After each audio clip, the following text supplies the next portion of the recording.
మీ అందరికీ నమస్కారం. ఈరోజు టీఆర్టీ కార్యక్రమంలో స్కూల్ అసిస్టెంట్కి సంబంధించినటువంటి విభాగంలో ఫిజికల్ సైన్స్లో కెమిస్ట్రీకి సంబంధించినటువంటి అంశాన్ని గురించి మనం చూడబోతున్నాము. అందులో మొదటగా పదార్థం యొక్క స్థితులు మరియు వాయు నియమాల గురించి చర్చించబోతున్నాము. కాబట్టి డియర్ ఫ్రెండ్స్, ఫస్ట్ ఒక్కసారి మీరు గమనించండి, పదార్థము అంటే ఏంటి, దానికి ఎన్ని రకాల స్థితులు ఉన్నవి, దానితో పాటుగా పదార్థముకి స్థితికి సంబంధించినటువంటి వాయు నియమాల గురించి 5 రకాల వాయు నియమాల గురించి మనం చర్చించబోతున్నాము.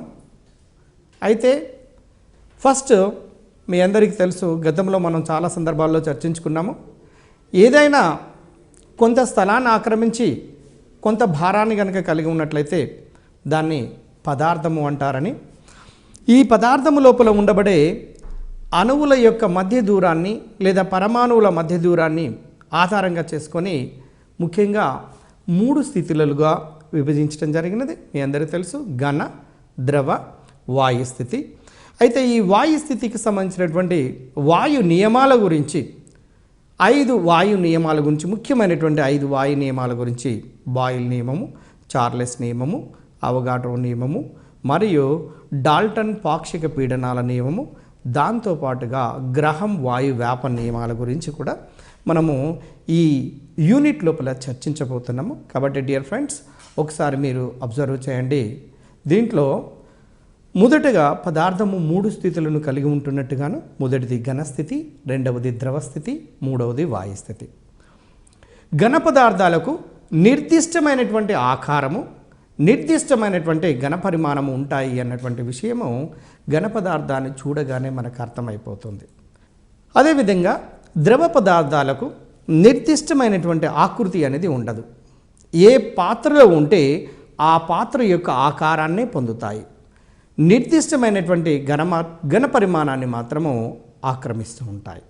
గమనించండి, ద్రవ పదార్థానికి ఒక నిర్ణీతమైన ఆకారం ఉండదు. ఏ పాత్ర లోపల ద్రవ పదార్థాన్ని పోస్తే ఆ పాత్ర యొక్క ఆకారాన్ని వస్తుంది. ఉదాహరణకు మీరు కానికల్ ఫ్లాస్క్ లోపల వాటర్ పోయండి, కానికల్ ఫ్లాస్క్ లాంటి ఆకృతి వస్తుంది వాటర్కు. అదేవిధంగా ఒక బీకర్ లోపల పోస్తే బీకర్ లాగా, అంటే ఏ పాత్రలో పోస్తే ఆ పాత్ర యొక్క ఆకృతిని పొందుతూ ఉంటున్నాయి. కానీ నిర్దిష్టమైనటువంటి ఘన పరిమాణాన్ని కూడా కలిగి ఉంటున్నట్టుగా మీకు అర్థమవుతున్నదే. దీంట్లో దరిదాపుగా ఈ పదార్థము స్థితి మరియు వాయు నియమాలకు సంబంధించినటువంటి చాలా అంశాలు మనకు తెలిసినటువంటివే. అయినప్పటికీ కూడా మనకు హై స్కూల్ లెవెల్లో ఇచ్చినటువంటి ఈ పదార్థ స్థితికి సంబంధించినటువంటి కొన్ని అంశాలను, అదేవిధంగా ఇంటర్మీడియట్ స్థాయి లోపల ఉండబడినటువంటి ఈ వాయు నియమాలను, ఈ రెండింటిని కూడా జోడించి మీకు ఆ వివరణ ఇవ్వడం జరుగుతున్నది. కాబట్టి ఫ్రెండ్స్, మీరు ఒకసారి గమనించండి, వాయువులకు నిర్దిష్టమైనటువంటి ఆకృతి అనేది ఉండదండి. మీ అందరికీ తెలుసు. మాపనము చేయటానికి వీలైనటువంటి ధర్మాలు మాత్రం 4 ఉన్నవి. మాపనము అంటే కొలవటానికి. ఉదాహరణకు నంబర్ 1 ఘన పరిమాణము, వాల్యూమ్. నంబర్ 2 పీడనము, ప్రెషర్. నంబర్ 3 ద్రవ్యరాశి, మాస్. నంబర్ 4 ఉష్ణోగ్రత, టెంపరేచర్. ఈ 4 ముఖ్యమైనటువంటి ధర్మాలండి. ఇవి కొలవటానికి ఉపయోగపడే ధర్మాలు. అందులో చూడండి, ఒక పదార్థము ఆక్రమించి స్థలాన్ని ఘన పరిమాణము అంటారు. ఘన పరిమాణాన్ని మిల్లీలీటర్లలో లేదా లీటర్లలో కొలుస్తారు. ఆ విషయం మీకు తెలిసిందే. ఘన పరిమాణాన్ని మిల్లీలీటర్లలో లేదా లీటర్లలో కొలుస్తారు. మీ అందరికీ తెలుసు, ఎస్టీపీ వద్ద 1 మోలు వాయువు 22.4 లీటర్ల ఘన పరిమాణాన్ని కలిగి ఉంటుందని దాన్ని బేస్ చేసుకొని గతం లోపల టీఆర్టీ లోపల ఒక చక్కటి ప్రశ్న అడగటం జరిగింది. ఈ పదార్థము స్థితులు వాయు నియమాల మీద కూడా 2017 టీఆర్టీ ఎగ్జామినేషన్లోకి వస్తున్న అడిగాడు. అది ఎలా అడిగాడు అనేది మనం తర్వాత చూడబోతున్నాము. తర్వాత గమనించండి, ప్రమాణ తలంపై కలగచేసే ఒత్తిడిని ఏమంటారు అంటే పీడనము అంటారు. మనకి 4 కొలవదగినటువంటి ధర్మాల్లో ప్రమాణ తలముపై వాయువు కలగచేసే ఒత్తిడినే పీడనము అంటారు. దీన్ని పి అనే అక్షరంతో చూపిస్తారు, ఎందుకంటే ప్రెషర్ అంటారు. కాబట్టి పీడనానికి ప్రమాణాలు అట్మాస్ఫియర్లు. 1 atmosphere is equal 76 centimetres Hg లేదా 760 మిల్లీమీటర్స్ హెచ్జీ. అంటే పాదరసం సహాయంతో మనం తెలియజేస్తాం కాబట్టి దాని పక్కన హెచ్జీని మనం తెలియజేస్తాం. 1 అట్మాస్ఫియర్ పీడనానికి యొక్క ప్రమాణాలు గుర్తుంచుకోండి. అట్మాస్ఫియర్లో ఇది important point. 1 atmosphere is equal 1.013 into 10 to the power of 6 dynes per centimeter square. CGS method లోపల దీని యొక్క వాల్యూ ఈ విధంగా ఉంటుంది. అదేవిధంగా MKS మెథడ్లో కనుక చూసినట్లయితే చూడండి, 1 atmosphere is equal 1.013 into 10 to the power of 5 Newton per meter square MKS మెథడ్లో. అదే 1 atmosphere is equal to 1 టార్కు సమానం అండి. 1 atmosphere is equal 1 టార్కు సమానము అనే విషయాన్ని గుర్తుపెట్టుకోండి. ఇది టీఆర్టీ పాయింట్ ఆఫ్ వ్యూలో ఒకటి ఇంపార్టెంట్ బిట్. అదేవిధంగా ఒక పదార్థం యొక్క ద్రవ్య పరిమాణాన్ని ద్రవ్యరాశి అంటారండి. గమనించండి, ఒక పదార్థం యొక్క ద్రవ్య పరిమాణాన్ని ద్రవ్యరాశి అంటారు. ద్రవ్యరాశిని గ్రాములు లేదా కిలోగ్రాములలో కొలుస్తారు. మీది ఏదైనా ఒక పదార్థం యొక్క ద్రవ్యరాశి కొలవాలంటే గ్రాములు లేదా కిలోగ్రాములలో కొలుస్తాం. ఎక్కువ భారం అయితే కిలోగ్రాములు, తక్కువ భారం అయితే గ్రాములలో కొలుస్తారు. బంగారం జనరల్గా గ్రాములలో కొలుస్తారు. అదే వేరే ఇనుము లాంటిది అయితే కిలోగ్రాములలో కొలుస్తారు. మీ అందరికీ తెలిసిందే. ఒక పదార్థం యొక్క ఉష్ణ తీవ్రతనే ఉష్ణోగ్రత అంటారు. చూడండి, చాలా ముఖ్యమైనటువంటి పదాలు, చిన్న పదాలైనా జాగ్రత్తగా గమనించండి.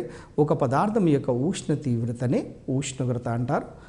ఉష్ణోగ్రత యొక్క ప్రమాణాలు డిగ్రీ సెల్సియస్లు లేదా డిగ్రీ కెల్విన్లు.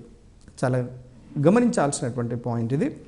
ఉష్ణోగ్రత యొక్క ప్రమాణాలు డిగ్రీ సెల్సియస్లు లేదా డిగ్రీ కెల్విన్లలో తెలియచేస్తారు.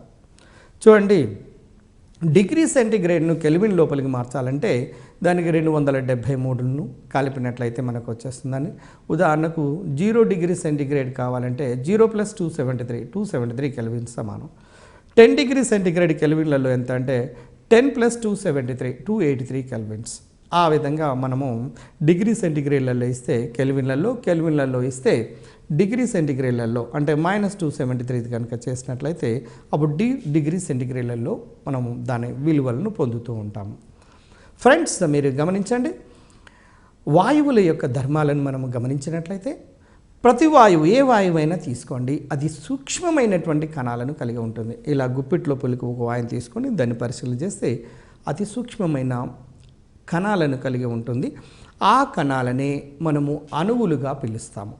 ప్రతి వాయువు సూక్ష్మాతి సూక్ష్మమైన కణాలను కలిగి ఉంటుంది. వాటిని అణువులు అంటారు అన్నటువంటి విషయం తెలుసు. వాయువుల యొక్క ధర్మాలను కనుక గమనించినట్లయితే వాయువు యొక్క అణువుల మధ్య దూరము మరియు ఘన పదార్థాల మరియు ద్రవ పదార్థాల అణువుల మధ్య దూరం కంటే ఎక్కువగా ఉంటుంది.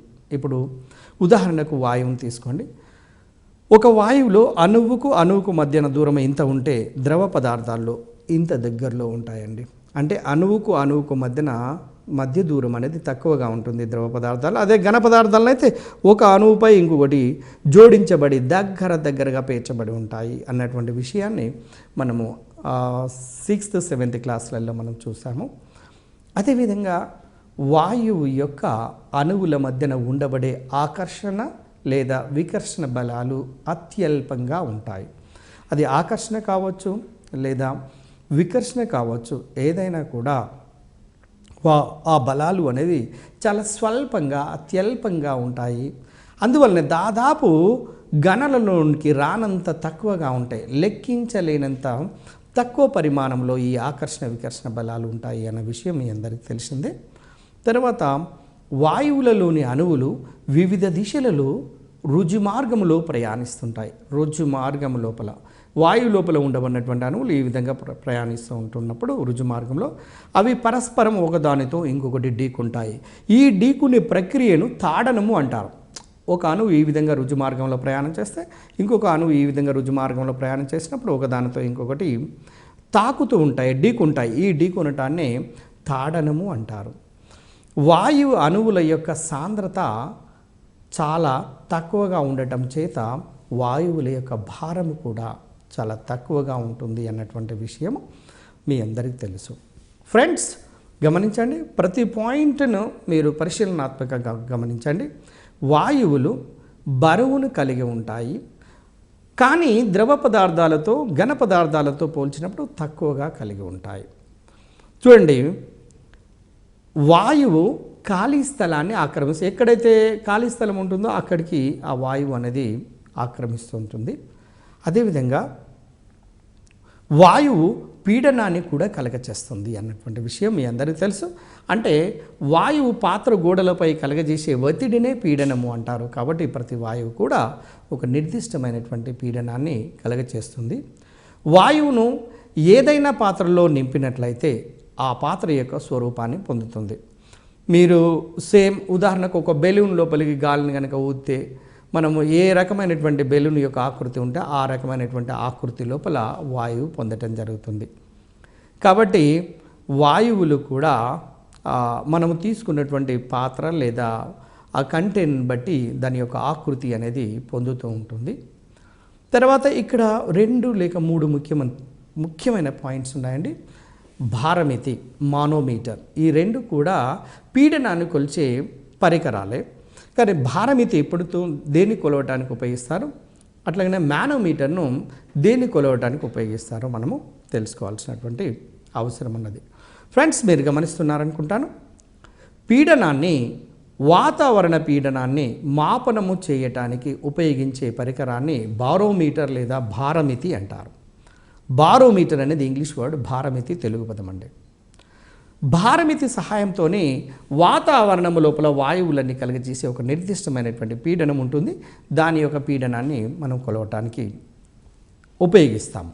అయితే సముద్ర మట్టము నుండి ఫ్రెండ్స్ గమనించండి, పైకి పోతున్న కొలది పీడనము తగ్గుతూ వస్తుంది. ఎగ్జాక్ట్లీ ఇదే దానిపైన 2015వ సంవత్సరం లోపల TRT examination school assistant physical science లోపల ఒక ప్రశ్న ఇవ్వటం జరిగిందండి. అంటే సముద్ర మట్టం నుండి ఎత్తుకుపోతున్న కొలది దాని యొక్క పీడనం ఏమవుతుందని గ్రాఫ్ని ఇచ్చాడు.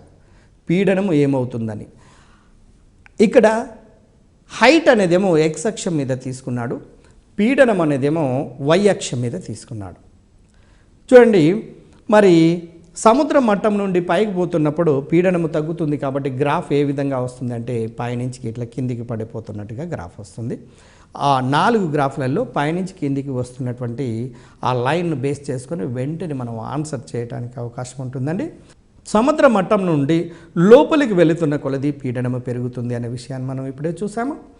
వాయువుల యొక్క పీడనాన్ని కొలవడానికి మానోమీటర్ అనే సాధనాన్ని ఉపయోగిస్తారండి. మానోమీటర్ అంటే ఇండివిజువల్ ప్రెషర్. ఒక వాయువు యొక్క నిర్దిష్టమైనటువంటి ఒక వాయువు యొక్క పీడనాన్ని కొలవాలి అంటే మనం మానోమీటర్ అనే ఒక ప్రత్యేకమైనటువంటి ఒక మానోమీటర్ ద్వారా ఒక వ్యక్తిగత వాయువు యొక్క పీడనాన్ని కొలవడానికి ఉపయోగిస్తారు. అదే భారమితి అయితే వాతావరణము లోపల ఉండబడినటువంటి వాయువు యొక్క మొత్తం పీడనాన్ని కొలవడానికి ఉపయోగిస్తారు. This is the fundamental difference అన్నట్టు. మానోమీటర్కు బారోమీటర్కు మధ్య ఈ రెండింటి మధ్యన వ్యత్యాసం ఏంటంటే భారమితి అనేదేమో వాతావరణ పీడనాన్ని తెలియజేస్తే మానోమీటర్ అనేదేమో ఏదైనా ఒక వ్యక్తిగత వాయువు యొక్క పీడనాన్ని తెలియచేయడానికి ఉపయోగపడుతుంది.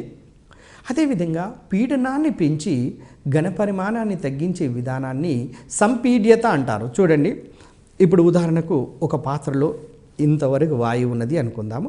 దానిపైన పీడనము పెంచాము. పీడనము పెంచినప్పుడు పిస్టన్ సాయంతో నెట్టినప్పుడు ఆ అణువులన్నీ దగ్గరికి వస్తాయండి. అంటే అణువులన్నీ దగ్గరికి రావటం వల్ల ఏమైపోతుందంటే ఘనపరిమాణం తగ్గి దాని యొక్క యాక్చువల్గా ఘనపరిమాణం తగ్గిపోతుంది. అంటే పీడనము పెంచినప్పుడు దీన్ని ఏమంటారంటే సంపీడ్యత అంటారు. ఈ సంపీడ్యత అనే ధర్మము దేనికి ఉంటుంది అంటే ముఖ్యంగా వాయువులకు ఉంటుంది అన్నటువంటి విషయం మీకు తెలుసు. అదేవిధంగా వాయువులు వ్యాపనం చెందే గుణాన్ని కలిగి ఉంటాయి. వాయువులు వ్యాపనం చెందే గుణాన్ని కలిగి ఉంటాయి. అంటే ఒక వాయువును ఒక దగ్గర కనుక మనము ఒక కంటైనర్లో ఉంచి ఓపెన్ చేసినట్లయితే వెంటనే ఆ రూమ్ మొత్తం కూడా వ్యాపించబడుతున్నది. దానికి బట్టి మనకేమర్థమవుతుంది అంటే వాయువులు వ్యాపనం చెందుతున్నాయి అన్నటువంటి విషయాన్ని మనకు అర్థమవుతున్నది. మీరు ఉదాహరణకు జామ తోట దగ్గరికి పోండి, జామ పూల వాసన కనుక దాని సమీపం లోపల ఉన్నట్లయితే వాయువులు వ్యాపనం చెందుతాయి అన్నటువంటి గుణాన్ని మనకు తెలిసిపోతుంది. ఒక చక్కటి సువాసన మనకు వెదజల్లబడుతుంటుంది. దాన్ని బట్టి వాయువులు వ్యాపనం చెందుతున్నాయి అన్నటువంటి విషయం మనకు అర్థమైపోతుంది. అదేవిధంగా వాయు నియమాలను కనుక చూసినట్లయితే మీ అందరికీ తెలుసు, మనం ముందుగానే చూసాము. ముఖ్యంగా 5 రకాల వాయు నియమాలు ఉన్నాయి. అందులో వాయు ధర్మాల్లో ముఖ్యమైనటువంటివి ద్రవ్యరాశి, ఘన పరిమాణము, పీడనము, ఉష్ణోగ్రతల మధ్య పరస్పర సంబంధాలను తెలియచేసే నియమాలనే వాయు నియమాలు అంటారండి. ఈ ముఖ్యమైనటువంటి ద్రవ్యరాశి, ఘన పరిమాణము, పీడనము, ఉష్ణోగ్రతలు ఈ నాలుగింటి మధ్య గల సంబంధాల గురించి చెప్పే నియమాలను వాయు నియమాలు అంటారు. అందులో మొదటిది బాయిల్ నియమాన్ని కనుక తీసుకున్నట్లయితే మనము స్థిరమైనటువంటి ఉష్ణోగ్రత వద్ద నియమిత ద్రవ్యరాశి కలిగినటువంటి వాయువు యొక్క ఘన పరిమాణము దాని పీడనానికి విలోమానుపాతంలో ఉంటుంది అన్నటువంటి విషయం మీకు తెలుసు. మీకు గతంలోనే చూసాం. ఇది ఒక పాత్రను అనుకుంటే ఈ పాత్ర లోపల సుమారుకు 2 లీటర్ల వాయువు ఉన్నది అనుకుందాం. దానిపైన పిస్టన్ను పెట్టండి, పీడనాన్ని కలిగించండి. పీడనాన్ని కనుక కలిగించినట్లయితే నెట్టుతో వస్తున్నట్లయితే అణువులు దగ్గరికి చేరి ఘన పరిమాణం తగ్గుతుంది. అంటే పీడనము పెరిగినప్పుడు ఘన పరిమాణము తగ్గుతుంది అని తెలియచేసే నియమమే బాయిల్ నియమము. గణితాత్మకంగా V ఇన్వర్స్లీ ప్రపోర్షనల్ టు 1/Pగా రాస్తుంటుంటాము. అంటే పీడనము పెరిగితే ఘన పరిమాణం తగ్గుతుందని. ప్రపోర్షనాలిటీ తీసివేస్తే PV మనము Kగా రాస్తుంటాము. దెన్ దాన్ని 2 వాయువులకు అనువర్తింపచేసినప్పుడు P1V1 P2V2. ఇందులో ఏవైనా 3 విషయాలు కనుక తెలిసినట్లయితే 4వ దాన్ని మనం సులభంగా కనుక్కోవచ్చును అన్నటువంటి విషయం మీకు తెలుసు. దీన్ని బాయిల్ నియమము అంటారు అన్నటువంటి విషయం మీకు తెలిసిందే. తర్వాత చార్లెస్ నియమము. సింపుల్గా చార్లెస్ నియమాన్ని మీకు ఒక సందర్భంలో చెప్పాను. వీటి అనేది కనుక గుర్తుంచుకున్నట్లయితే V directly proportional to T. VT అనేది 2 ఇటు మధ్యన సంబంధం చెప్తే మూడవది ఏంటంటే పీడనము. ఇక్కడ స్థిరమైనటువంటి పీడనము వద్ద ఉష్ణోగ్రత పెరుగుతున్నట్లయితే వాయువు యొక్క ఘన పరిమాణము పెరుగుతుందని తెలియచేసే నియమాన్ని చార్లెస్ నియమము అంటారు. ఇవి మనం చిన్న తరగతులలోనే స్పష్టంగా చదవటం జరిగింది. స్థిర పీడనము వద్ద నియమిత ద్రవ్యరాశి కలిగిన వాయువు యొక్క ఘన పరిమాణము ఉష్ణోగ్రతకు అనులోమానుపాతంలో ఉంటుంది అనేది. ఈ పెరుగుదల ఉష్ణోగ్రత ప్రతి డిగ్రీ సెంటీగ్రేడ్ పెరుగుదలకు చూడండి 0 డిగ్రీ సెంటీగ్రేడ్ వద్ద ఘన పరిమాణంలో 1/273 వంతు పెరుగుతూ ఉంటుంది అన్నటువంటి విషయం అందరికీ తెలుసు. ఇప్పుడు చూడండి V directly proportional to T. దాని పక్కన P అనే అక్షరం లేదు. P అనేది స్థిరం అన్నట్టు. స్థిరమైన పీడనం వద్ద ఉష్ణోగ్రత పెరుగుతూ ఉంటుంటే ఘన పరిమాణం కూడా పెరుగుతున్నది అన్నటువంటి విషయం. అంటే V directly proportional to T అంటే ఘన పరిమాణానికి ఉష్ణోగ్రతకు అనులోమానుపాత సంబంధం ఉంటుందని. అప్పుడు V KT అవుతుంది. K V/T అవుతుంది. దెన్ 2 వాయువులకు అప్లై చేస్తే V1/T1 V2/T2గా మనము రాసుకోవచ్చు. దీన్ని ఆధారంగా చేసుకొని దాన్ని క్రాస్ మల్టిప్లికేషన్ కనుక చేసినట్లయితే ఏవేని 3 విషయాలు కనుక తెలిసినట్లయితే 4వ విషయాన్ని మనం స్పష్టంగా కనుక్కోవటానికి అవకాశం ఉంటుంది. ఫ్రెండ్స్, మీరు గమనిస్తూనే ఉన్నారు, వాయు నియమాల గురించి మనం చూస్తున్నాము. అందులో భాగంగా గ్రహం వాయు వ్యాప నియమము చాలా సులభంగా ఉండే నియమాలు ఇవి. స్పష్టంగా అతి తొందరలో అర్థం కావడానికి అవకాశం ఉంటుంది. ఫ్రెండ్స్, మీరు గమనిస్తుండండి, స్థిర ఉష్ణోగ్రత పీడనముల వద్ద వాయువుల యొక్క వ్యాపన వేగము అనేది వాటి సాంద్రతలకు, బాష్ప సాంద్రతలకు, అణుభారాల యొక్క వర్గమూలానికి విలోమానుపాతంలో ఉంటుంది అని తెలియచేసే నియమాన్నే గ్రహము వాయు వ్యాపన నియమం అంటారండి. మరొకసారి గమనించండి, స్థిర ఉష్ణోగ్రత పీడనముల వద్ద వాయువుల యొక్క వ్యాపన వేగము అనేది వాటి సాంద్రత, బాష్ప సాంద్రత, అణుభారముల యొక్క వర్గమూలానికి విలోమానుపాతంలో ఉంటుంది అని తెలియచేసే నియమాన్నే గ్రహము వాయు వ్యాపన నియమము అంటారు. 2 వాయువులు కనుక అప్లై చేసినప్పుడు R1/R2 √D2/D1 √M2/M1 √VD2/VD1. అంటే D అనేది ఏమో డెన్సిటీ, M అనేది ఏమో మాలిక్యులర్ వెయిట్ తెలియజేస్తుంది, VD అనేది ఏమో వేపర్ డెన్సిటీ బాష్ప సాంద్రతను తెలియజేస్తుంది. అదేవిధంగా ఘన పరిమాణానికి చూడండి కాలానికి మధ్యన సంబంధం కూడా తెలియజేస్తుంది. V1/V2 T2/T1. ఇది మొత్తం ఓవరాల్గా నీకు ఏం తెలియజేస్తుంది అంటే గ్రహము వాయు వ్యాపన నియమాన్ని తెలియజేస్తుందండి. R1/R2 √D2/D1. అదేవిధంగా R1/R2 √M2/M1. R1/R2 √VD2/VD1గా మనకు ఈ గ్రహం వాయు వ్యాపన నియమం తెలియజేస్తుంది.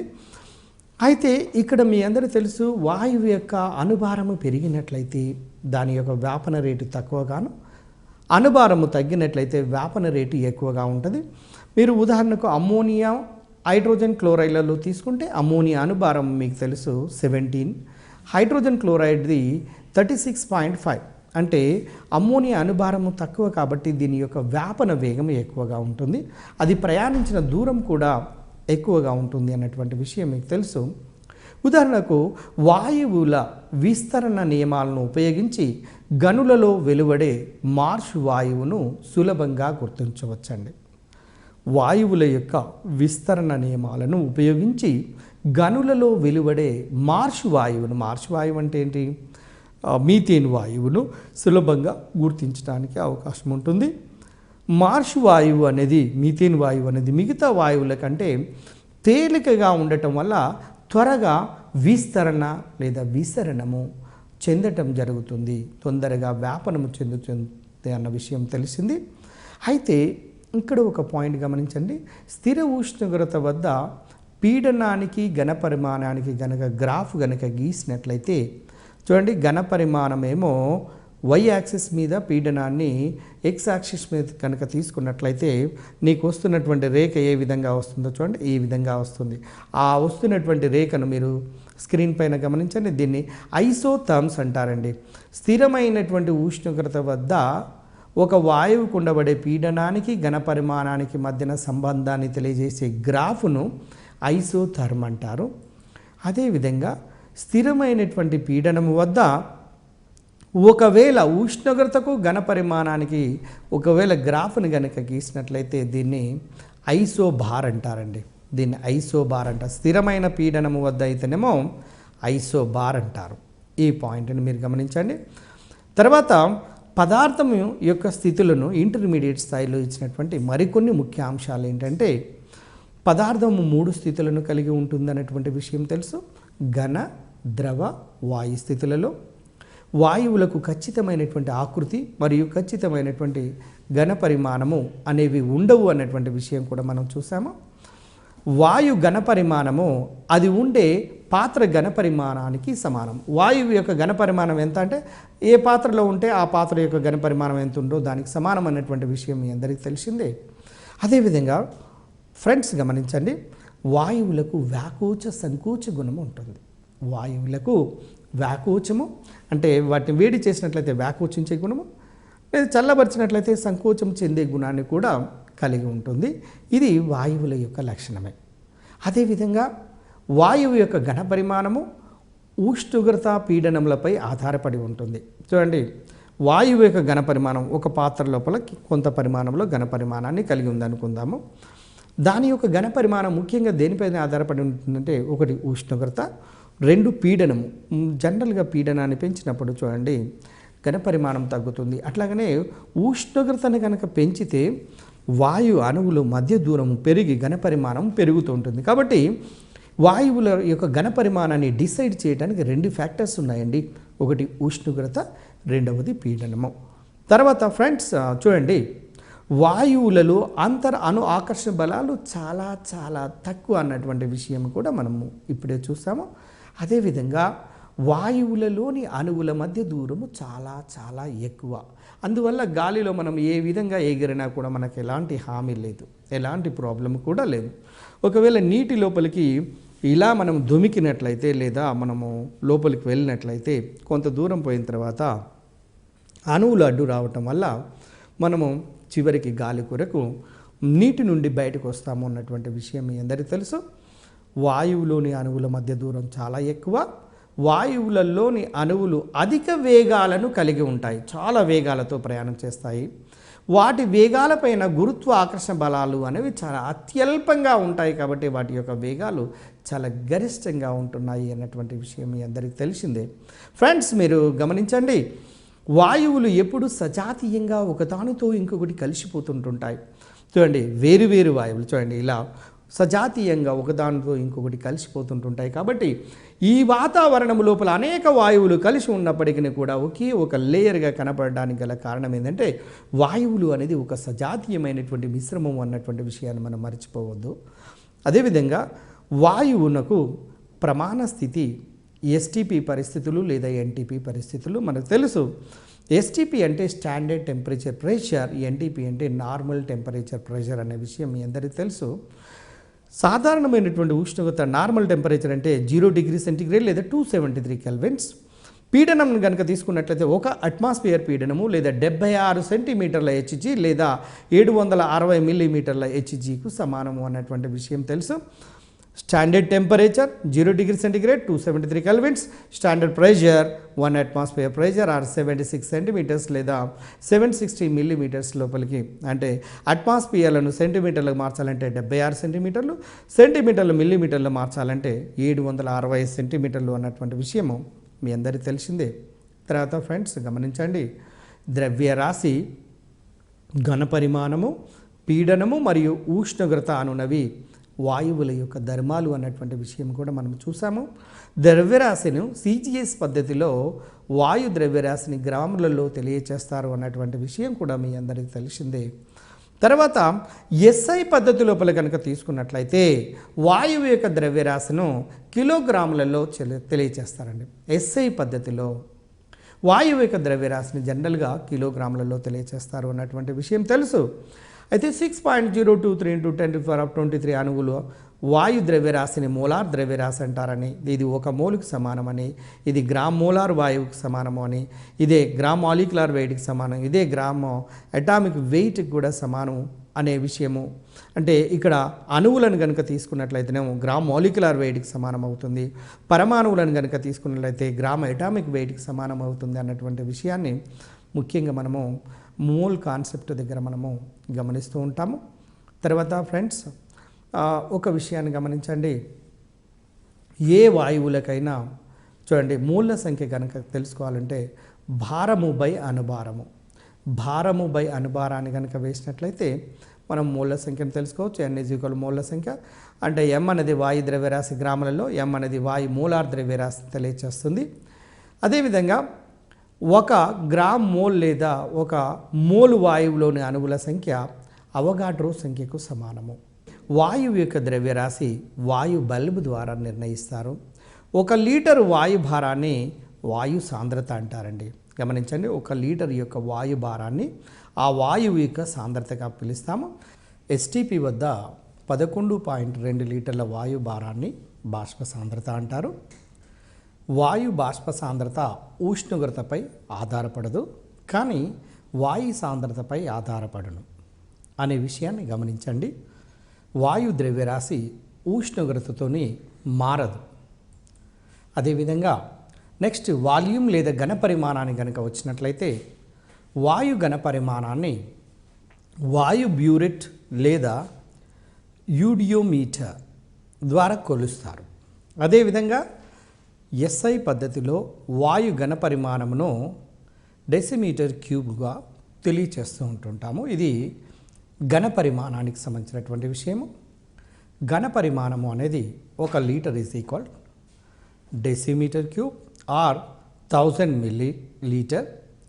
అదేవిధంగా 1 metre cube is equal 1000 litres, that is equal to 10⁶ మిల్లీలీటర్స్కు సమానము అనేటువంటి విషయం మీ అందరికీ తెలుసు.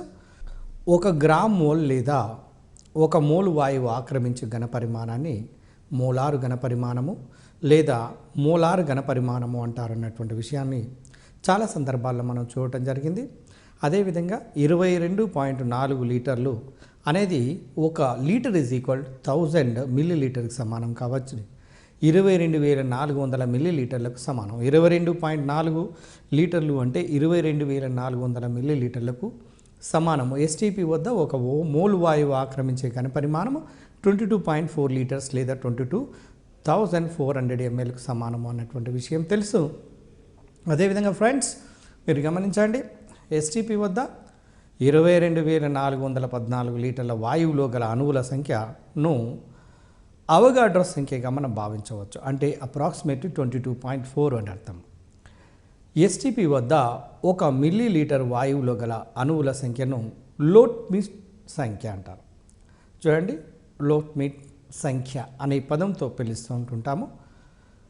అయితే ఇక్కడ పీడనాన్ని గనక వచ్చినట్లయితే వాయువుల యొక్క పీడనము అనగానే మీ అందరికీ తెలుసు, వాయువు అణువులు పాత్ర గోడపై కొంత ఒత్తిడిని కలగచేస్తాయి.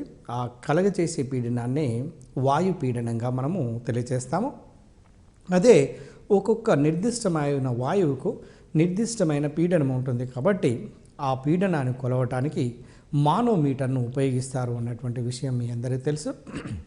అదేవిధంగా వాతావరణ పీడనం అయితే భారమితితోనూ, అదే ప్రత్యేకంగా ఒక వాయువు యొక్క పీడనం అయితే మానోమీటర్తో కొలుస్తారు అన్నటువంటి విషయాన్ని చూసాము. వాయు పీడనానికి ప్రమాణం ఏంటంటే అట్మాస్ఫియర్లు అన్నటువంటిది చూసాము. 1 atmosphere is equal to 760 millimeters HG లేదా 76 సెంటీమీటర్స్ హెచ్జీగా మనం తెలియచేయవచ్చును. అదేవిధంగా చూడండి, హెచ్జీ అనేది వాతావరణ పీడనానికి తెలియచేసేటప్పుడు ఉపయోగిస్తున్నటువంటి ఎలిమెంట్ కాబట్టి దాని పక్క భాగంలో ఉపయోగిస్తాము.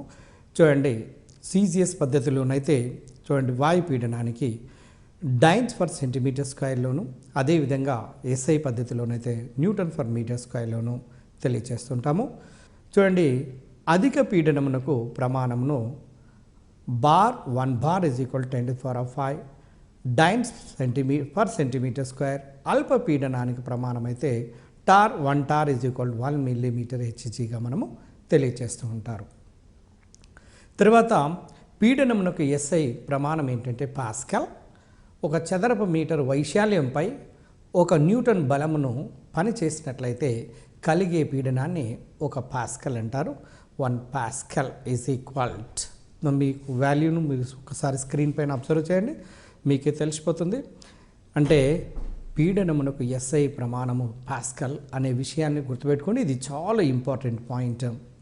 తర్వాత ప్రమాణాలు, గతం లోపల ఈ ప్రమాణాలన్నీ కూడా మనం చూసినటువంటివే.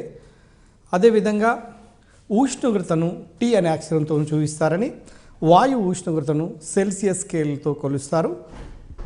అదేవిధంగా వాయువు యొక్క ఉష్ణోగ్రత లేదా పరమ ఉష్ణోగ్రత దాన్నే కెల్విన్ మానంలో కొలుస్తారు అన్నటువంటి విషయం మీ అందరికీ తెలిసిందే. పరమశూన్య ఉష్ణోగ్రత అన్నది -273.15 degrees సెల్సియస్ లేదా -273 సెంటీగ్రేడ్. పరమ ఉష్ణోగ్రత మానంలో ఈ కింది విధంగా క్యాలిక్యులేట్ చేయొచ్చు. దాన్ని చూడగానే మీకు అర్థమైపోతుంది. తర్వాత ఫ్రెండ్స్ గమనించండి, పరమశూన్య ఉష్ణోగ్రత వద్ద వాయు అనుచలనము అనేది ఉండదు. జాగ్రత్త గుర్తుపెట్టుకోండి, ఇది టీఆర్టీ పాయింట్ ఆఫ్ లో చాలా ముఖ్యమైనది.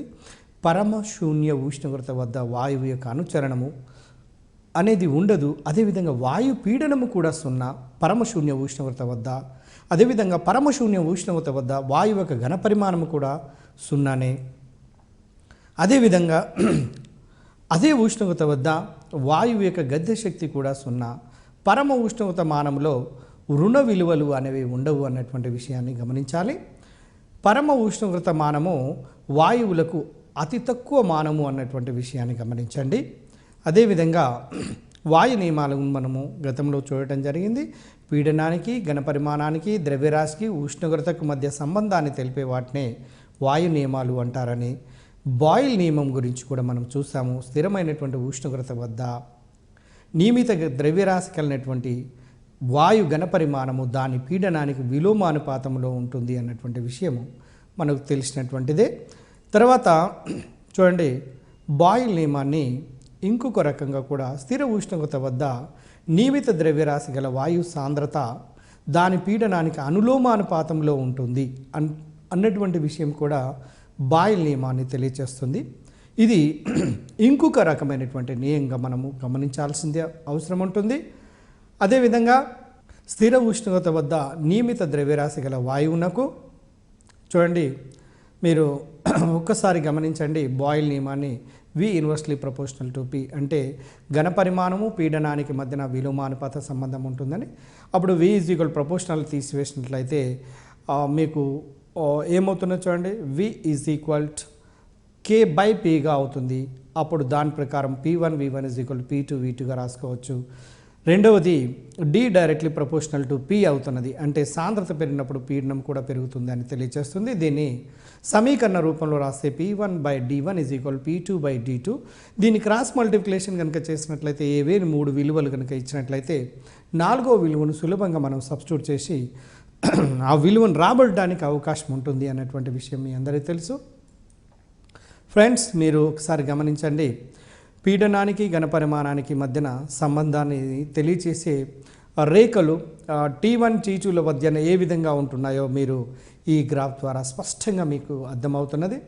అదేవిధంగా నియమిత ద్రవ్యరాశి గల వాయువునకు స్థిర ఉష్ణోగ్రత వద్ద పీడనానికి ఘనపరిమాణానికి గీచినటువంటి గ్రాఫ్ను సమూష్ణోగ్రత రేఖ అంటారు. దాన్ని ఐసోథర్మ్ అంటారు అన్నటువంటి విషయాన్ని మనము చూసాము. అదేవిధంగా P మరియు Vకు మధ్యన గీసినటువంటి గ్రాఫ్ గీతి కనుక చూసినట్లయితే మనకు వస్తున్నటువంటి గ్రాఫ్ ఏ విధంగా వస్తుందంటే అతి పరావలయం వస్తున్నది అన్నటువంటి విషయం మీ అందరికీ తెలిసిందే. అది చూడండి, స్థిర ఉష్ణోగ్రత వద్ద నియమిత ద్రవ్యరాశి గల వాయువు ఘనపరిమాణమునకు విలోమ పీడనము గీచినట్లయితే గ్రాఫ్ మూల బిందువు గుండా పోతుండే ఒక సరళ రేఖ ఏర్పడుతున్నటువంటి విషయాన్ని మీరు గమనించాలి. మీరు చూడండి, ఘనపరిమాణము యాక్చువల్గా పీడనానికి విలోమానుపాత సంబంధం ఉన్నప్పుడు పీడనాన్ని కనుక విలోమానుపాత ఉత్క్రమ విలువను తీసుకున్నట్లయితే ఆటోమేటిక్గా 1/p విలువ పెరిగినప్పుడు V కూడా పెరుగుతుంది. కాబట్టి మూల బిందువు నుంచి మనకు గ్రాఫ్ అనేది ఈ విధంగా వెళుతున్నటువంటి విషయం గమనించవచ్చు. PVకి మరియు పీడనానికి మధ్యన గ్రాఫ్ కనుక గీసినట్లయితే స్ట్రైట్ లైన్ ఈ విధంగా వస్తున్నటువంటిది మీకు గ్రాఫ్ ద్వారా మనకు స్పష్టంగా అర్థమవుతున్నది. చూడండి ఫ్రెండ్స్, వాయువులు బాయిల్ నియమాన్ని ముఖ్యంగా అల్ప పీడనాలలోనూ అధిక ఉష్ణోగ్రతల్లోనూ పాటిస్తాయి అన్నటువంటి విషయాన్ని గమనించండి. ఇది చాలా ముఖ్యమైనటువంటి పాయింట్గా గమనించండి. వాయువులు బాయిల్ నియమాన్ని అల్ప పీడనాలలోనూ అధిక ఉష్ణోగ్రత వద్ద పాటిస్తాయి అన్నటువంటి విషయాన్ని గుర్తుపెట్టుకోండి. చార్లెస్ నియమాన్ని కనుక వచ్చినట్లయితే చార్లెస్ నియమము మీకు వీటీల మధ్యన సంబంధం తెలియజేస్తుందని తెలుసు. అంటే వీటీ అంటే వి డైరెక్ట్లీ ప్రపోర్షనల్ టు టీ. అంటే టెంపరేచర్ పెరుగుతున్నప్పుడు ఘనపరిమాణం పెరుగుతుంది. ఎప్పుడైతే టెంపరేచర్ పెంచుతామో ఆటోమేటిక్గా ఘనపరిమాణం వాయువుల మధ్యన అంటే వ్యాకోచం పెరగటం వల్ల అణువుల మధ్య దూరం పెరిగి ఘనపరిమాణం కూడా పెరుగుతుంది. కాబట్టి గమనించండి, స్థిర పీడనము వద్ద ఒక వాయువునకు ప్రతి 1 డిగ్రీ సెంటీగ్రేడ్ పెరుగుదల లేదా తగ్గుదల జరిగినప్పుడు 0 డిగ్రీ సెల్సియస్ వద్ద 0 ఘనపరిమాణంలో చూడండి 1/273 రేట్ల పెరుగుదల లేదా తగ్గుదల ఉంటుంది అన్నటువంటి విషయము ఈ చార్లెస్ నియమము తెలియచేస్తుంది. దీన్ని గణితాత్మకంగా కనుక చూసినట్లయితే ఈ క్రింది విధంగా రాస్తారు. మీరు గమనించవచ్చు, దాంట్లో మీకు స్క్రీన్ పైన స్పష్టంగా మీకు అర్థమవుతుంది. స్థిరమైనటువంటి పీడనం వద్ద ఏ విధంగా గణితాత్మకంగా ఏ విధంగా తెలియచేస్తారో మీరు దాన్ని చూడగానే మీకు అర్థమైపోతుంది. ఆ తర్వాత గమనించండి, స్థిర పీడనం వద్ద నియమిత ద్రవ్యరాశి గల వాయు ఘనపరిమాణము దాని పరమ ఉష్ణోగ్రతకు అనులోమానుపాతంలో ఉంటుంది అన్నటువంటి విషయము మీకు తెలిసినటువంటిదే. అదేవిధంగా స్థిర పీడనం వద్ద నియమిత ద్రవ్యరాశి గల వాయు సాంద్రత దాని పరమ ఉష్ణోగ్రతకు విలోమానుపాతంలో ఉంటుంది అన్నటువంటి విషయం మీకు తెలుసు. నెక్స్ట్ ఇంకొక పాయింట్ కనుక గమనించినట్లయితే స్థిర పీడనం వద్ద నియమిత ద్రవ్యరాశి గల వాయువు పరమ ఉష్ణోగ్రతకు మరియు ఘనపరిమాణాన్ని గీసిన గ్రాఫ్ను ఐసోబార్ అంటారండి. ఇది చాలా ముఖ్యమైనటువంటి పాయింట్. దీన్ని స్థిర పీడనం వద్ద నియమిత ద్రవ్యరాశి గల వాయువు పరమ ఉష్ణోగ్రతకు మరియు ఘనపరిమాణానికి గీచినటువంటి గ్రాఫ్ను ఐసోబారు అంటారన్నది ఇది టీఆర్టీ పాయింట్ ఆఫ్ వ్యూలో ముఖ్యమైనటువంటి బిట్గా గుర్తుంచుకోండి. మీ అందరూ తెలుసు, గణితాత్మకంగా చార్లెస్ నియమాన్ని V డైరెక్ట్లీ ప్రపోర్షనల్ టు టీగా రాస్తే స్థిర పీడనం వద్ద దాన్ని V/T = Kగా రాయొచ్చు, V1/T1 = V2/T2గా రాయొచ్చు. అదే రెండింటి మధ్యన అనులోమానుపాత సంబంధం ఉన్నప్పుడు X యాక్సిస్ పైన టెంపరేచర్, Y యాక్సిస్ పైన వాల్యూమ్ కనుక తీసుకున్నట్లయితే నీకు గ్రాఫ్ మూల బిందువు నుంచి వస్తున్నటువంటి విషయం మీకు తెలిసిందే. అదేవిధంగా చూడండి, మీరు ఈ నియమాన్ని ఈ క్రింది విధంగా గ్రాఫ్ మీరు స్క్రీన్ పైన మీరు గమనించండి. చార్లెస్ నియమాన్ని ఏ విధంగా చూడొచ్చో అంటే వీటీల మధ్యన సంబంధాన్ని స్థిరమైనటువంటి పీడనం వద్ద ఏ విధంగా ఉంటుంది అన్నటువంటి విషయాన్ని మనము స్పష్టంగా పై విలువలను బట్టి మీకు అర్థమైపోతుంది. తర్వాత గేలుజాయిక్ నియమము లేదా చార్లెస్ రెండవ నియమం. మొదటి నియమము వీటీల మధ్యన సంబంధం తెలియజేస్తే రెండవ నియమము పీటీల మధ్యన సంబంధాన్ని తెలియజేస్తుంది. అంటే స్థిరమైనటువంటి ఘనపరిమాణం వద్ద నియమిత ద్రవ్యరాశి గల వాయువు పీడనము దాని పరమ ఉష్ణోగ్రతకు అనులోమానుపాతంలో ఉంటుంది. అంటే P directly proportional to T. అక్కడ ఫస్ట్ మొదటి నియమం V directly proportional to T అయితే ఇది P directly proportional to T, గెలుజాయిక్ నియమం లేదా చార్లెస్ నియమము అనేది ఇది తెలియచేస్తుంది అన్నటువంటి విషయం మనకు అర్థమైంది. తర్వాత చూడండి, P directly proportional to T అన్నప్పుడు దాన్ని ఏ విధంగా రాసుకోవచ్చో చూడండి, గణితాత్మకంగా మీకు ఆటోమేటిక్గా తెలుస్తుంది. చూడండి, P1/T1 ఈజ్ ఈక్వల్ P2/T2గా రాసుకోవచ్చు. పీటీల మధ్యన కనుక సంబంధాన్ని కనుక గ్రాఫ్ గీసినట్లయితే రెండు అనులోమానుపాత సంబంధాన్ని కనుక కలిగి ఉన్నటువంటి ఏ రెండింటి మధ్యన చూసినా కూడా చూడండి, పీడనాన్ని వై యాక్సిస్ మీద, టెంపరేచర్ని ఎక్స్ యాక్సిస్ మీద తీసుకున్నప్పుడు రెండింటి మధ్యన అనులోమానుపాత సంబంధం ఉన్నప్పుడు గ్రాఫ్ మూల బిందువు నుంచి ఇలా వెళ్ళిపోతుంది. ఇప్పుడు చార్లెస్ యొక్క మొదటి నియమం లోపల కూడా అదే విధమైనటువంటి విషయాన్ని మనము గమనించవచ్చు. సేమ్ ఇలాంటి గ్రాఫ్ని అంటే వీటీల మధ్యన, వీకు టీకు మధ్యన గ్రాఫ్ని కనుక గీసినట్లయితే మూల బిందువు నుంచి ఒక సరళ రేఖ మాదిరిగా ఈ విధంగా మనకు గ్రాఫ్ అనేది వస్తుంది. తర్వాత గమనించండి, అవగాడ్రో నియమాన్ని కనుక తీసుకొని చూద్దాం. మీ అందరికీ తెలుసు అవగాడ్రో నియమము స్థిర ఉష్ణోగ్రత పీడనాల వద్ద స్థిర ఘనపరిమాణం కలిగినటువంటి వాయువులలో స్థిరమైనటువంటి సంఖ్య లోపల అణువులను కలిగి ఉంటాయి అన్నటువంటి విషయాన్ని తెలియచేసే నియమమే అవగాడ్రో నియమము. చూడండి, మళ్ళొకసారి గమనించండి. స్థిర ఉష్ణోగ్రత పీడనాల వద్ద సమానమైనటువంటి ఘనపరిమాణం కలిగినటువంటి వాయువులలోని అణువుల సంఖ్య లేదా మోల్ల సంఖ్య సమానంగా ఉంటుంది అని తెలియచేసే నియమము అవగాడ్రో నియమము. స్థిర ఉష్ణోగ్రత పీడనాల వద్ద వాయు ఘనపరిమాణము దాని మోల్ల సంఖ్యకు అనులోమానుపాతంలో ఉంటుంది. ఇంకొక రకంగా అవగాడ్రో నియమాన్ని ఎలా చెప్తారో చూడండి, వి డైరెక్ట్లీ ప్రపోర్షనల్ టు ఎన్. అంటే చూడండి, వి డైరెక్ట్లీ ప్రపోర్షనల్ టు ఎన్ అంటే అక్కడ మిగిలినటువంటి టీపీలు ఉష్ణోగ్రత పీడనాలు మిగిలిన రెండు పదాలు కూడా స్థిరంగా ఉంటాయి. ఈ రెండు స్థిరంగా ఉన్నప్పుడు వాయు ఘనపరిమాణం పెరుగుతుందంటే వాయు మోల్ల సంఖ్య కూడా పెరుగుతుంది. వి డైరెక్ట్లీ ప్రపోర్షనల్ టు ఎన్ అనేది తెలియజేస్తుంది. ఇది అవగాడ్రో నియమం ప్రకారము. చూడండి, అవగాడ్రో నియమం ప్రకారం వి డైరెక్ట్లీ ప్రపోర్షనల్ టు ఎన్ అయినప్పుడు గణితాత్మకంగా V/N ఈజ్ ఈక్వల్ K అవుతుంది. V1/N1 is equal V2/N2. దీంట్లో ఏవైనా 3 విలువలు కనుక తెలిసినట్లయితే 4వ విలువను ఆటోమేటిక్గా మనము కనుక్కోవడానికి అవకాశం ఉంటుంది. తర్వాత ఇక్కడ గమనించండి, స్థిర ఉష్ణోగ్రత ఘనపరిమాణముల వద్ద ఒక వాయువు యొక్క పీడనము దాని మోల్ల సంఖ్యలకు అనులోమానుపాతంలో ఉంటుంది. చూడండి, స్థిర ఉష్ణోగ్రత ఘనపరిమాణముల వద్ద ఒక వాయువు యొక్క పీడనము అనేది దాని మోలుల సంఖ్యకు అనులోమానుపాతంలో ఉంటే P directly proportional to N కాబట్టి P/N ఈజ్ ఈక్వల్ K అవుతుంది. కాబట్టి స్థిరానికి సమానం కాబట్టి P1/N1 is equal P2/N2. Same Avogadro law మాదిరిగానే, చార్లెస్ లా మాదిరిగానే దీన్ని కూడా మనము అప్లై చేసుకోవచ్చు. ఒకవేళ పీకు ఎన్కు మధ్యన గ్రాఫ్ కనుక గీసినట్లయితే మూల బిందువు నుంచి మనకు గ్రాఫ్ అనేది ఏర్పడుతూ ఉంటుంది. తర్వాత గమనించండి ఫ్రెండ్స్, నెక్స్ట్ ఆదర్శ వాయు నియమము అనేది ముఖ్యమైనటువంటిది. మనకు ఈ సిలబస్ లోపల టీఆర్టీ సిలబస్ లోపల ఇచ్చినటువంటి ప్రతి అంశాన్ని కూడా మనం గమనిస్తున్నాము. అన్ని ఉష్ణోగ్రత పీడనాల వద్ద వాయు నియమాలను పాటించే వాయువులను ఆదర్శ వాయువులు అంటారండి. ఇది ముఖ్యమైనటువంటి పాయింట్. అన్ని ఉష్ణోగ్రత పీడనముల వద్ద వాయు నియమాలను పాటించే వాయువులనే ఆదర్శ వాయువులు అంటారు. వాయు నియమాలను పాటించని వాయువులను వాటిని వాస్తవిక వాయువులు లేదా నిజ వాయువులు అంటారు అన్నటువంటి విషయాన్ని మీరు గమనించాలి.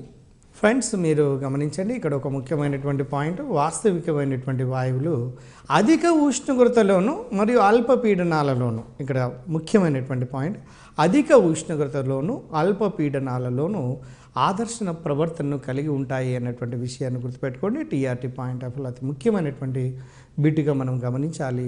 అదే తేలికైనటువంటి వాయువులైనటువంటి హైడ్రోజన్ మరియు హీలియంను కనుక తీసుకున్నట్లయితే ఎక్కువ ఉష్ణోగ్రత పీడనాల వద్ద ఆదర్శ ప్రవర్తనను కలిగి ఉంటున్నాయి అన్నటువంటి విషయాన్ని కూడా మనము గమనించాలి. ఈ రెండు ముఖ్యమైనటువంటి పాయింట్సే మనకు టీఆర్టీ ఎగ్జామినేషన్ పాయింట్ ఆఫ్ వ్యూలో. అదేవిధంగా బాయిల్ నియమం కనుక చూసినట్లయితే చార్లెస్ నియమము, అవగాడ్రో నియమము మూడింటిని కనుక కలిపి మనము సమీకరణాన్ని, ఆదర్శవాయు సమీకరణాన్ని PV = nRTను మనం రాబట్టవచ్చు. అయితే చూడండి, దీంట్లో PV = nRTలో N = 1 మోల్ అయితే PV = RT అవుతుంది. కానీ మీ అందరికీ తెలుసు N వాల్యూ అనేది weight by gram molecular weight లేదా M/M మనం రాస్తాము. దాన్ని PV is equal to NRT బదులు PV is equal small M by capital M into ఆర్టీగా రాసేయచ్చు. ఇందులో పి అనేది పీడనాన్ని, ఇక్కడ వి అనేది ఘనపరిమాణాన్ని, ఆర్ అనేదేమో సార్వత్రిక వాయు స్థిరాంకాన్ని తెలియచేస్తుంది. తర్వాత అదేవిధంగా టీ అనేది పరమ ఉష్ణోగ్రతను తెలియచేస్తుంది. అక్కడ స్మాల్ ఎం అనేది వాయు భారాన్ని తెలియచేస్తుంది. స్మాల్ ఎన్ అనేదేమో ఇక్కడ మోల్ల సంఖ్యను తెలియజేస్తుంది. క్యాపిటల్ ఎం ఏమో వాయు అనుభారాన్ని తెలియచేస్తుంది. ఆ విధంగా వాటి విలువలు తెలిసిన తర్వాత చూడండి, ఇక్కడ గమనించండి, ఈ క్రింది వాటిలో ఏది ఆదర్శ వాయు సమీకరణం అంటే PV is equal to RT. అదేవిధంగా ఎన్ ఈజ్ ఈక్వల్ 1 అయినప్పుడు పీవీ ఈజ్ ఈక్వల్ టు ఆర్టీగా రాసుకోవచ్చు. R is equal PV by టీగా మనం రాసుకోవడానికి అవకాశం ఉంటుంది.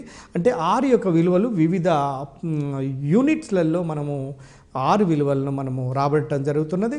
అయితే ఈ ఆరు యొక్క విలువను సాధారణంగా అన్ని రకాల పోటీ పరీక్షలు అడుగుతున్నారు కాబట్టి ఈ గ్యాసియస్ స్టేట్ కాన్స్టెంట్ అనేది ఆరు విలువను ఏ విధంగా చూడాలి, వాటి విలువలను ఏ విధంగా గుర్తుపెట్టుకోవాలో వాటికి సంబంధించినటువంటి విలువలను మనం ఇప్పుడు చూద్దాము. ఫస్ట్ ఇక్కడ గమనించాల్సింది ఏంటంటే PV is equal to NRT అనేది ముఖ్యంగా 3 నియమాల నుంచి రాబట్టబడింది అనేది. ఒకటి బాయిల్ నియమము, రెండవది చార్లెస్ నియమము, మూడవది అవగాడ్రో నియమము. మీకు తెలుసు బాయిల్ నియమంలో V inversely proportional to P 1/p, తర్వాత చార్లెస్ నియమం V directly proportional to T, అదే అవగాడ్రో నియమం అయితే V directly proportional to N. వీను కామన్గా తీసినట్లయితే మీకు పీవీ ఈజ్ ఈక్వల్ టు ఎన్ఆర్టీను మనము రాబట్టవచ్చు. దీన్ని ఆదర్శ వాయు సమీకరణం అంటారు. ఎన్ విలువ అనేది మీకు స్మాల్ ఎం బై క్యాపిటల్ ఎంగా రాస్తాము. ఆ విధంగా మనము ఆదర్శ వాయు సమీకరణాన్ని రాసుకోవచ్చు.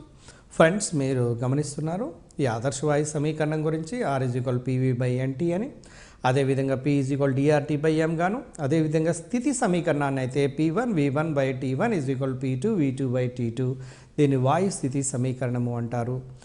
దానిని ఏ విధంగా రాసుకోవచ్చు అంటే D1 T1 బై P1 గాను ఈజ్ ఈక్వల్ ఏమవుతుంది చెప్పండి, D2 T2 బై P2గా మనం రాసేయచ్చు. ఇది అన్నీ దీంట్లో నుంచి అంటే ఆదర్శ వాయు సమీకరణాన్ని బేస్ చేసుకొని వచ్చినటువంటి డిరైవ్డ్ ఈక్వేషన్స్. ఇవన్నీ కూడా మనకు న్యూమరికల్లో హెల్ప్ఫుల్గా ఉంటాయి. తర్వాత ఆరు విలువలను చూడండి, ఒక్కొక్క యూనిట్లలో మీరు గమనించినట్లయితే మనం ఒక్కొక్క విలువను పొందుతూ ఉంటుంటాము. చూడండి, అందులోపల ఒక్కొక్క దాన్ని ఒక్కొక్క ప్రమాణం లోపల తీసుకున్నప్పుడు మనకు ఏ విధంగా ఉంటున్నాయో మీరు స్పష్టంగా మీకు అర్థమవుతున్నది. ఆ ఆరు విలువలను మీరు ఎగ్జాక్ట్లీ గుర్తుపెట్టుకోవడానికి కోసం ప్రయత్నం చేయండి. సబ్స్టిట్యూషన్ అవసరం లేదు. ఆర్ ఈజ్ ఈక్వల్ చూడండి, ఎర్గులలోనైతే 8.314 × 10⁷ ఎర్గ్ పర్ కెల్విన్ పర్ మోల్లో తెలియచేస్తున్నది. అదేవిధంగా మీరు చూడండి జౌల్స్లలోనైతే 8.314 జౌల్స్ పర్ కెల్విన్ పర్ మోల్లో తెలియచేయవచ్చు. అదేవిధంగా మిగిలినటువంటి విలువలన్నిటిని కూడా మీరు స్క్రీన్ పైన ఒక్కసారి ఆరు విలువలను అబ్జర్వ్ చేయండి, మీకు స్పష్టంగా మనకు తెలిసిపోతుంది. వీటిలలో ముఖ్యంగా అట్మాస్ఫియర్లలోను, జౌళ్ళలోను, ఎర్గులలోను సాధారణంగా అడుగుతున్నటువంటివి అండి. కాబట్టి వాటిపైన గుర్తుపెట్టుకోవడానికి కోసం ప్రయత్నం చేయండి. తర్వాత నెక్స్ట్ ఒక అణువుకు ఒక వాయు స్థిరాంకమును చూడండి, ముఖ్యంగా బోల్ట్జ్మాన్ స్థిరాంకం అని దేన్ని అంటారంటే K is equal to R/N అండి. వాయు స్థిరాంకానికి అవగాడ్రో నంబర్కు మధ్యన గల నిష్పత్తిని మనం ఏం తెలియజేస్తున్నాము అంటే బోల్ట్జ్మాన్ స్థిరాంకాన్ని తెలియజేస్తుంది.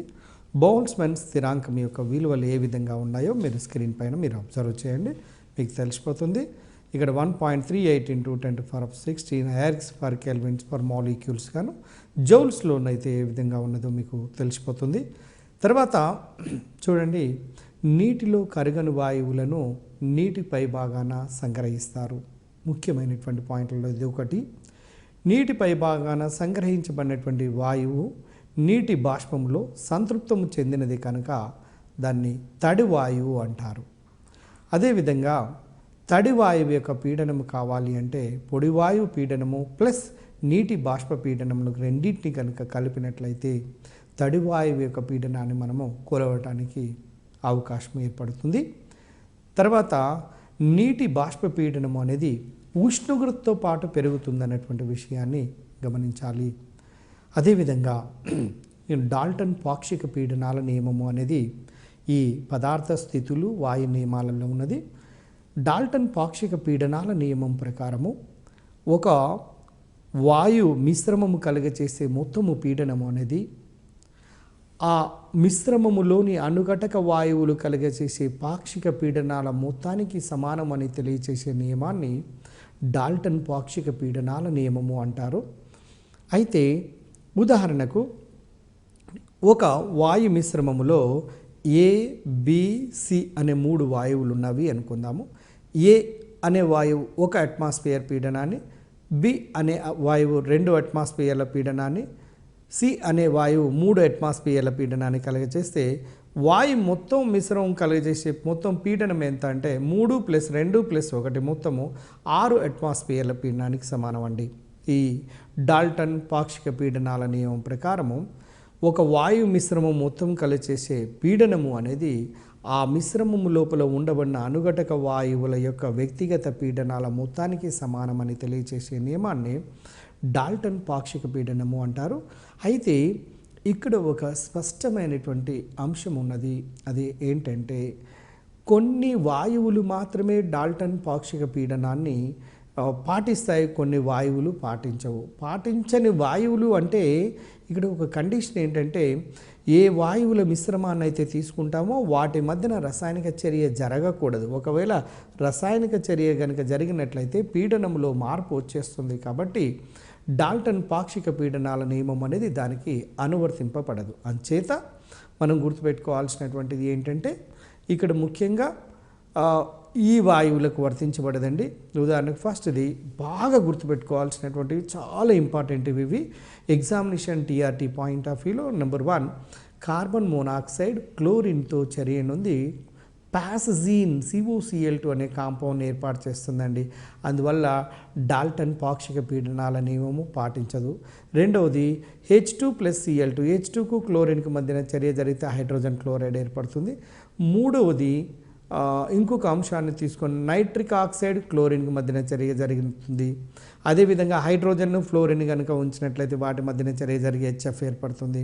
అదేవిధంగా నైట్రిక్ ఆక్సైడ్ మరియు ఆక్సిజన్ మధ్యన చర్య జరిగి నైట్రోజన్ డయాక్సైడ్ ఏర్పడుతుంది. అదేవిధంగా అమ్మోనియా మరియు HCl మధ్యన చర్య జరిగి అమ్మోనియం క్లోరైడ్ ఏర్పడుతున్నది. కాబట్టి ఈ 6 రకాల మిశ్రమ వాయువులు అనేవి డాల్టన్ పాక్షిక పీడనాన్ని అనువర్తించినటువంటి వాయువు. కాబట్టి ఈ క్రింది వానులో ఏ వాయు మిశ్రమము డాల్టన్ పాక్షిక పీడనాల నియమాన్ని పాటించదు అని ఈ క్రింది వానులో ఏదైనా ఒకటి ఇచ్చి మిగిలినవి పాటించేవి ఇవ్వచ్చు, లేదా పాటించినటువంటివన్నీ ఇచ్చి 3 ఇచ్చి దాంతో పాటుగా పైవన్నీ ఇస్తే పైవన్నీ కూడా మనం రాయటానికి అవకాశం ఉంటుంది.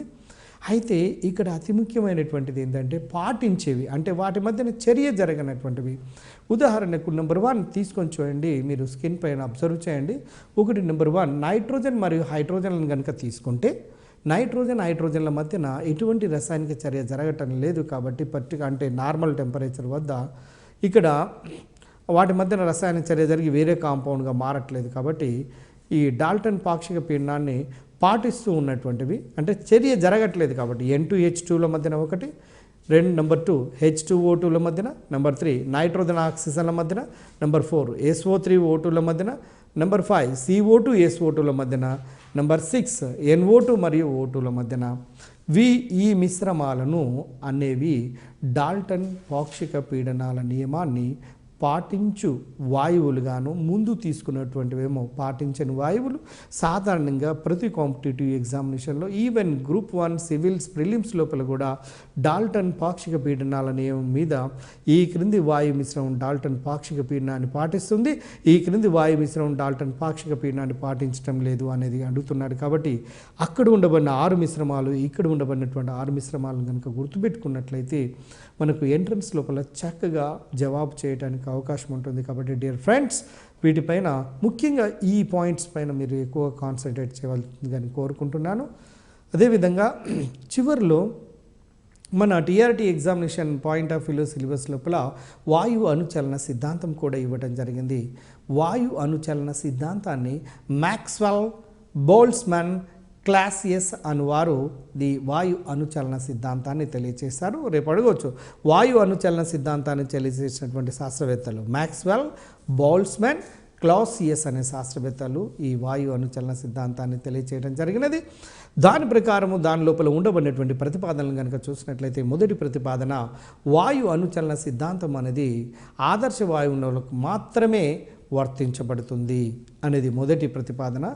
రెండవది, వాయువుల లోపల ఉండబడిన అతి చిన్న చిన్న అణువుల మధ్యన జరిగే అభిఘాతాలు లేదా తాడనాలు అనేవి పాత్రపై కలగజేసినటువంటి అభిఘాతాలు అణువుల యొక్క చలన దిశను మార్చుతాయి. చూడండి, పాత్ర గోడలపైన కలగజేసేవి ఏం చేస్తాయి అంటే వాటి యొక్క చలన దిశను మార్చివేయటానికి కారణమవుతున్నవి.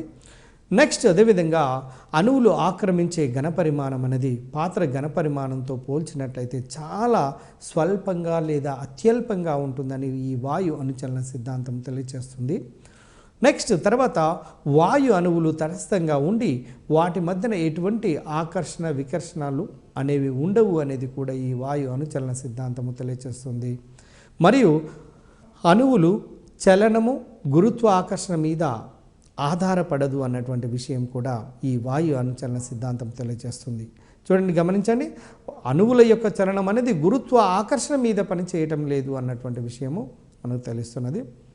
అదేవిధంగా అణువులు పాత్ర గోడలపై, ఏదైనా ఒక పాత్ర లోపల వాయువుని కనుక తీసుకున్నట్లయితే ఆ వాయువులోని అణువులు పాత్ర గోడలపై కలుగజేసే ఒత్తిడినే పీడనము అంటారు అన్నటువంటి విషయం మీకు తెలిసింది. పాత్ర గోడలపై కలుగజేసే ఒత్తిడే పరమ ఉష్ణోగ్రతకు అనులోమానుపాతంలో ఉంటుంది అన్నటువంటి విషయం మీ అందరికీ తెలుసు.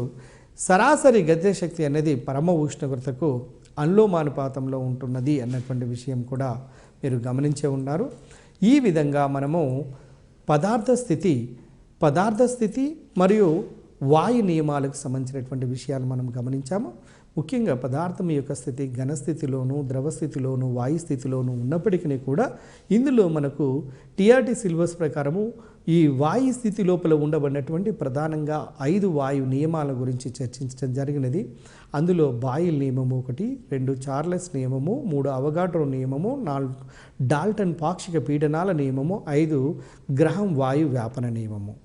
ఈ 5 నియమాలకు సంబంధించినటువంటి గణితాత్మకమైనటువంటి వివరణలు, వాటికి సంబంధించినటువంటి అంశాలు, వాటితో పాటుగా ఆదర్శ వాయువులు అంటే ఏంటివి, నిజ వాయువులు అంటే ఏంటివి, తర్వాత ఆదర్శ ప్రవర్తన ఎటువంటి పరిస్థితి లోపల కలిగి చేస్తాయి అన్నటువంటి విషయాన్ని, అంటే వాయు అణుచలన సిద్ధాంతాన్ని ప్రవేశపెట్టింది ఎవరు, వాటికి సంబంధించినటువంటి అంశాలను కూడా మనం చూడడం జరిగింది.